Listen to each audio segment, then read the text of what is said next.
Welcome back in the third part. So let's read the vocabulary of paragraph number 3 together. The word bay. It's a part of the sea. Look, it's water. Part of the sea surrounded by a curve of land.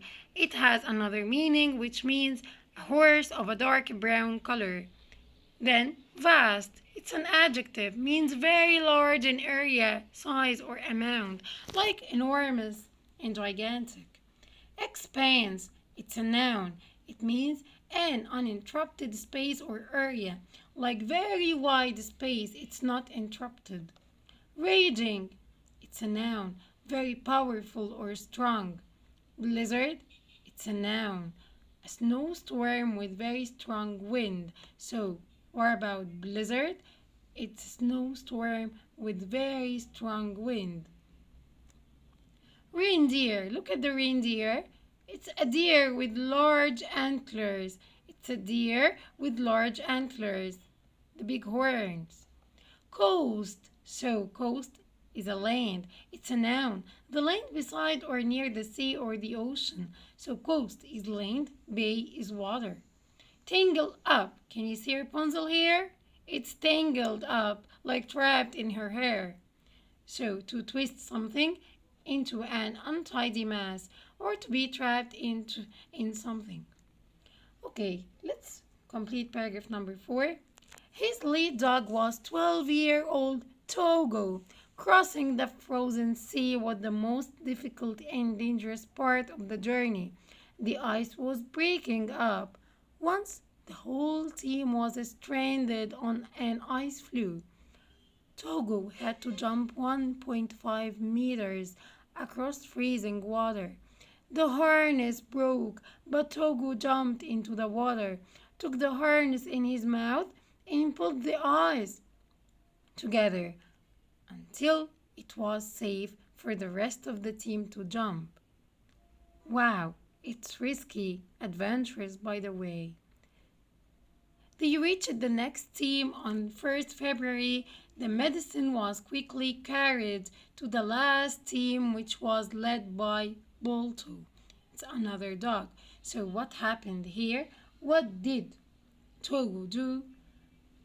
Who was the lead dog? Many questions. Who was the lead dog? It was Togo. How old was he? He was 12 years old. What was the most difficult part of the journey,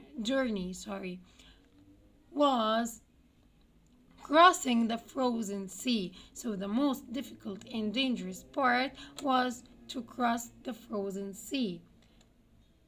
Why? Because the ice was breaking up. Oh my God. So what happened to the rest of the team? They were stranded on an ice floe. What about stranded? To get lost and no other solution. On an ice floe, it's a floating ice. Okay, so what did Togo do? He had to jump 100.5 meters across the freezing water till the extent that the harness, do you remember the harness? It's the rope that's fastened around his body. Broke, but Togo jumped into the water, took the harness in his mouth, and pulled the ice together. So he saved his team and saved the other people because he was the reason for reaching the medicine. And the medicine was quickly carried to the last team, which was led by Bolto. It's another dog. So, can you provide me with a title for this paragraph? What do you think? So, if any dog is like Togo, could he do so? I think no one can do it except he is very brave and adventurous. Yes, so the main idea can be challenges make us strong. So instead of crying, so he challenged it, and this made him strong. So the main idea was challenges make us strong. So let's go to the new vocabulary in this paragraph. Stranded, it's a verb in the past. To be left out the means to move from somewhere. So left without the means to move from somewhere, sorry. Harness, this is the harness, a set of straps by which a horse is fastened to a cart or a plow. Okay, look at this. This is Togo, and this is the musher of Togo. Togo was a lead dog. So look, he was pulling the harness in his mouth to save his team. Okay, let's go to the last paragraph.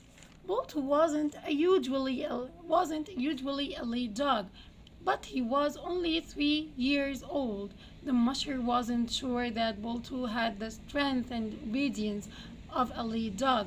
Bolton led his team bravely all night, and they arrived in Nome early next morning. Okay. Then